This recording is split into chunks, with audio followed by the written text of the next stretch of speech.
Hello ladies and gentlemen, and welcome. My name is HDTGeorge, and this is the audio TWAB for July the 28th, 2022. If you would, down below me here, please like this video and subscribe to the channel.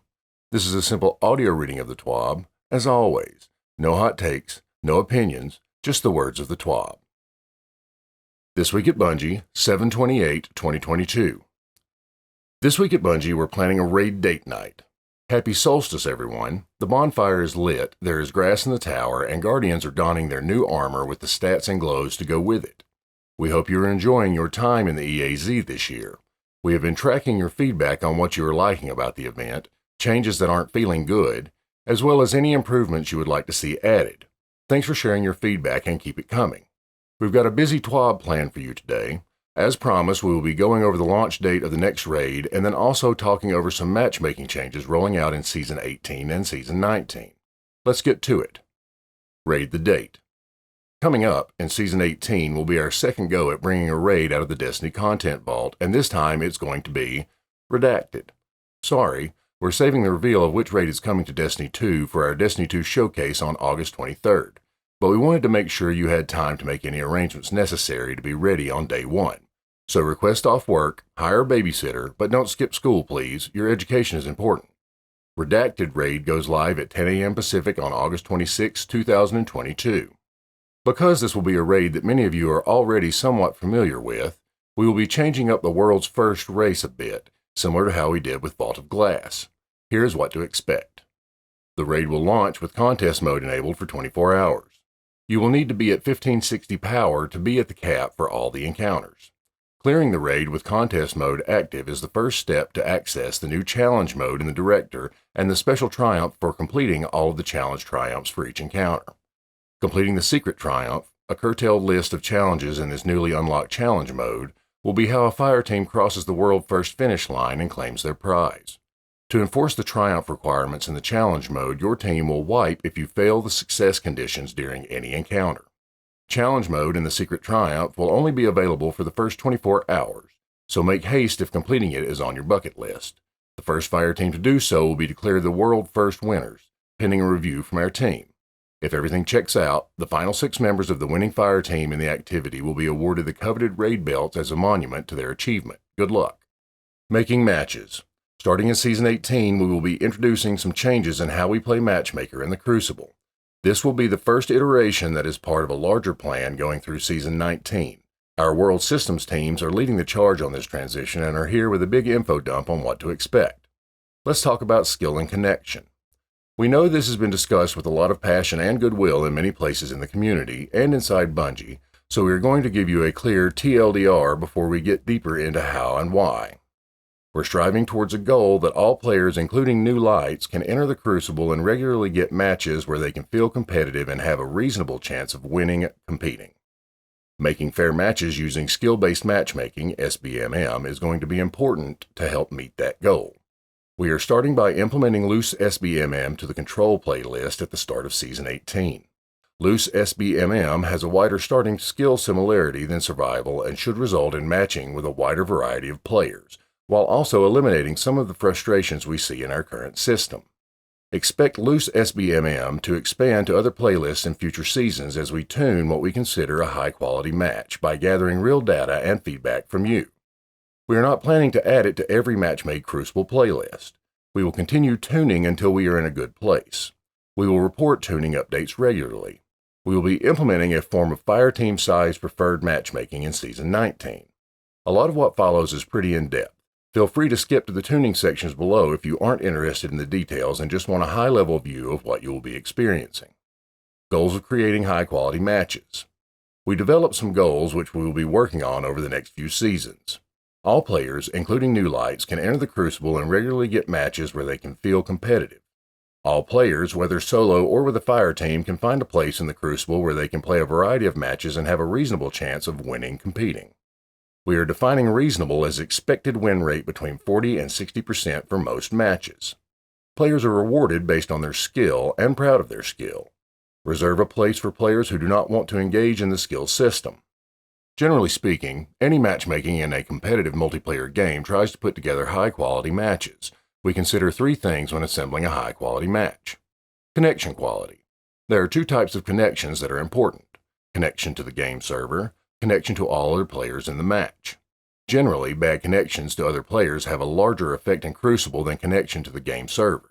So when we talk about connection quality in Crucible, we are talking about that, connection from player to player. Lower quality matches result in jerky movement by other players, missed shots, or getting unexpectedly damaged or killed. When fire teams are spread across the globe, we pick a single player's latency to speed up finding matches. Match fairness. Ideally, all players in a match have a reasonable chance to win that match, i.e. have similar skill. Matchmaking speed. We always consider matchmaking speed as a key element. No one wants to wait 10 minutes between matches, no matter how perfect they end up being. When matchmaking, we must balance these three elements. If we want to lower matchmaking speed, we are either going to need matches that are less fair or matches with a lower connection quality. We'll continue tuning to find the best balance possible. Skill. Throughout this TWAB, we will be using the term skill. In Destiny, that term refers to how we rate all players who participate in PvP on a scale of 2,000. Player skill is reflected in a graph that looks like this. Internally, skill is a combination of stats made up of your performance, kills, deaths, captures, round wins, revives, dunks, etc. That ranks you against all the other players in a match. Each player's skill is compared against the skill of the other players in a match, and we make skill adjustments for all players at the end of a match where the two rankings differ. There is also a confidence rating. The more games the system has seen you in recently, the more confident the skill adjustment is. In addition to the stats mentioned above, skill encompasses all sorts of things: your reaction times, agility, how you approach fights, how well you know the map mode, how well you know your character, how you build your character, the weapons, armor, and mods you use, and how you blend all of those into performance with other players. You won't ever actually see a skill value in-game, and while we are currently only using it to try to get fairer matches in survival and elimination, we still track it for all modes, including Gambit. This gives us a reasonable starting spot in new game types like Rift or Zone Control. Now, how do these skill numbers actually play out in-game? Here's a good shorthand we use internally.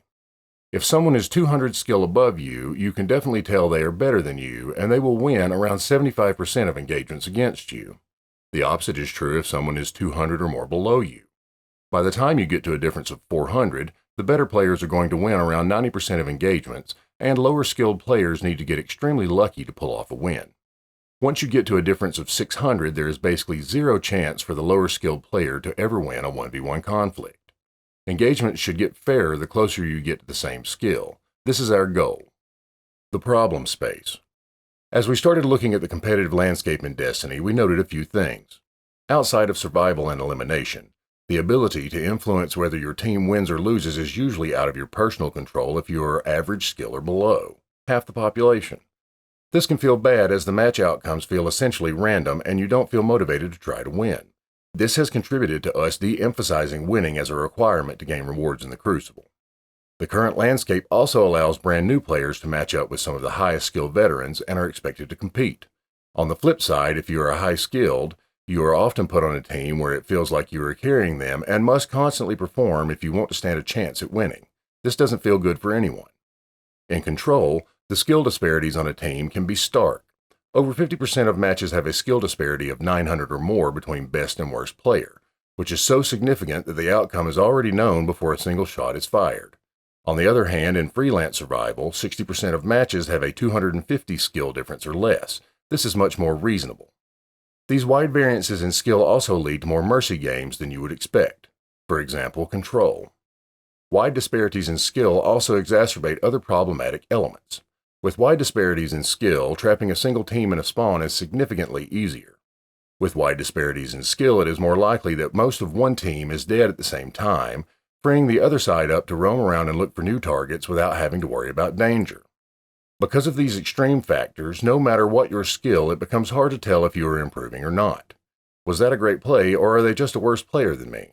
You may, quite reasonably, look for other stats to demonstrate how good you are. Kills, assists, and deaths, KDA, are great, but it's still unclear how good your opponents are. Given that matchmaking is dependent on lots of factors, a KDA in a low population situation can mean a very different thing, skill-wise, than a KDA in a normal or high population scenario.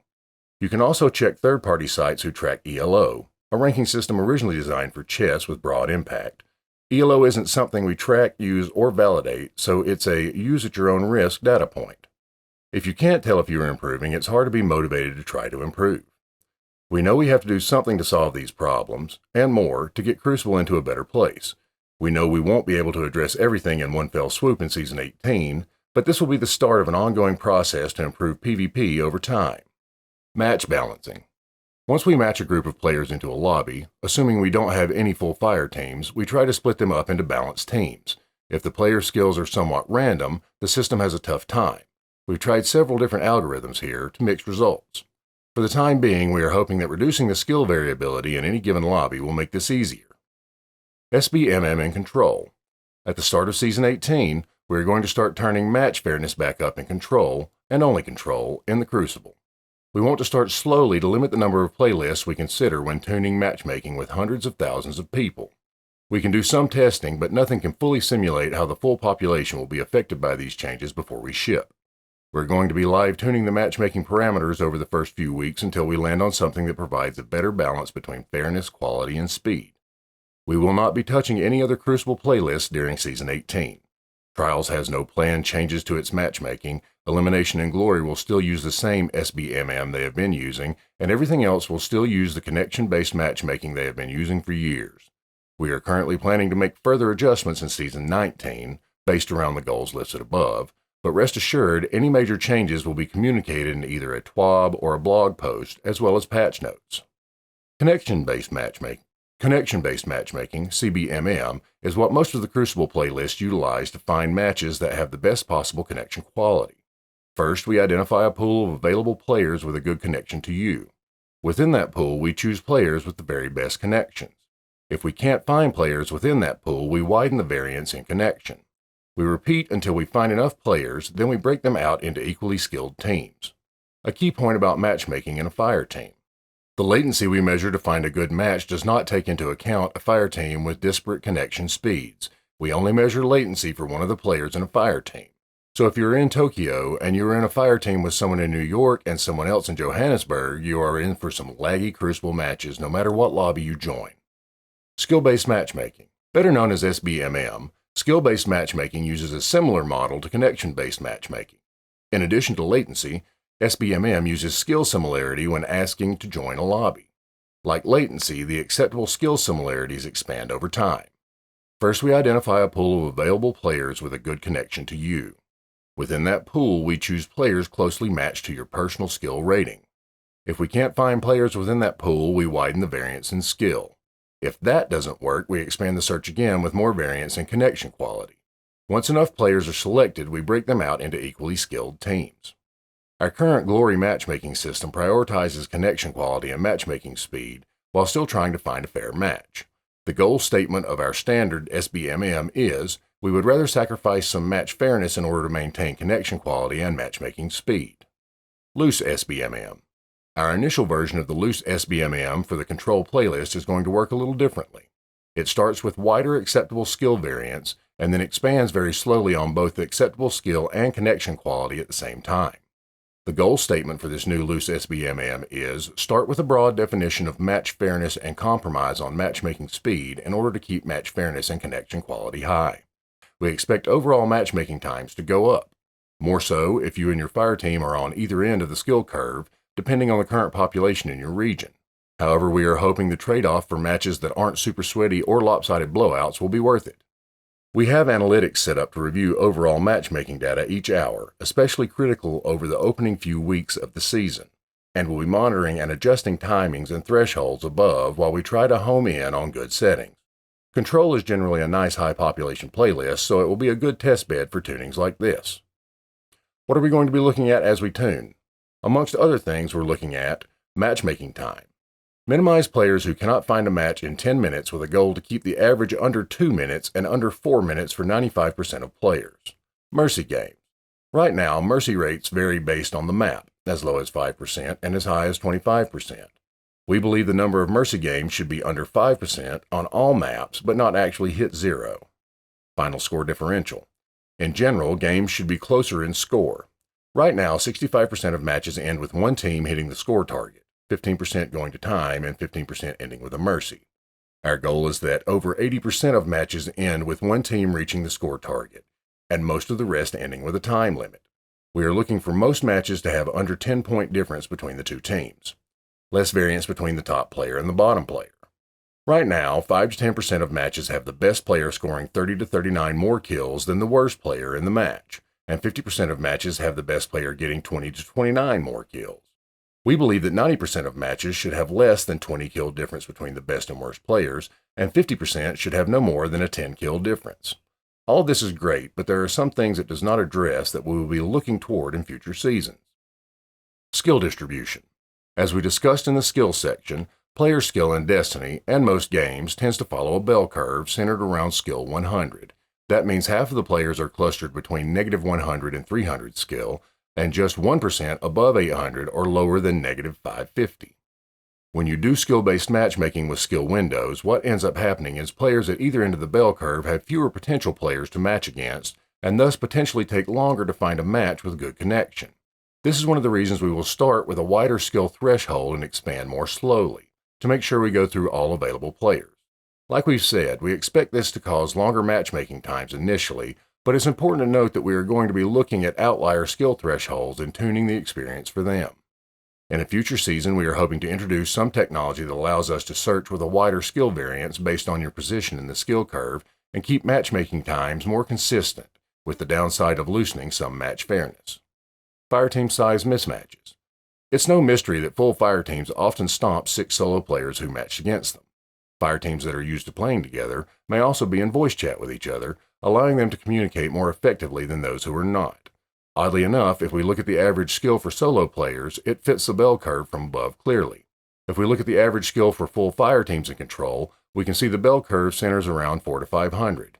So not only do the fireteams have a communication advantage, but they also have a decisive skill advantage. The big question is, are high-skill players more inclined to play in fireteams, or do regular fireteams make your skill go up? Either way, we will be implementing a form of fireteam size preferred matchmaking in Season 19. We will be sharing details about how it works closer to release. Our goal is for it to be utilized like skill, sometimes as a strict requirement, sometimes as a loose one, or sometimes not used at all. Further, it will allow us to eventually replicate the benefits of playing in a freelance playlist without having to split the population. That is our current plan going forward. We will keep you updated as we tune settings in Season 18 and beyond. Votes are in. Last week we revealed that 3 maps will be voted on by the community to determine this week's Trials of Osiris map. Eternity, Widow's Court, and Rusted Lands were all on the ballot, but there could be only one winner. Eternity is the community-picked map for the Trials weekend of July 25th.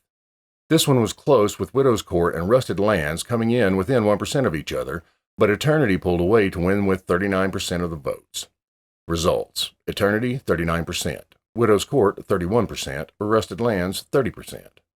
What wasn't close was our challenge to the community to tally up 77,000 votes in the first 48 hours. You all completely decimated that goal and have unlocked the special new emblem for everyone through Bungie Rewards. Players can pick up this emblem starting next week after reset on August 2nd. Primed and ready. What is better than free rewards? That question is rhetorical, so I'm not going to answer it for you, but am going to tell you how you can get some awesome rewards in Destiny 2 just by having Amazon Prime. Here's how it works. Sign up for Prime Gaming, link your Bungie.net account, and get the sweet cosmetics listed below. Lined up for this month, we have the Flip Out exotic emote, the Takanome Wings exotic ship, the Constricting exotic ghost shell, and the Spaded Knife legendary sparrow. Check them out. Player Support Report. The bonfire a day keeps the darkness away. Now we introduce our player support team. They are our live game experts, getting you the info you need on any issues or upcoming maintenance and fixes. This is their report. Seashore Pack Update. Last week, we identified an issue causing players who purchased the Seashore Pack from Eververse to not receive the included items when opening the bundle. This issue has since been resolved for future purchases of the Seashore Pack, and affected individuals who previously purchased the set should now have the individual items unlocked to acquire from Rahul in the tower.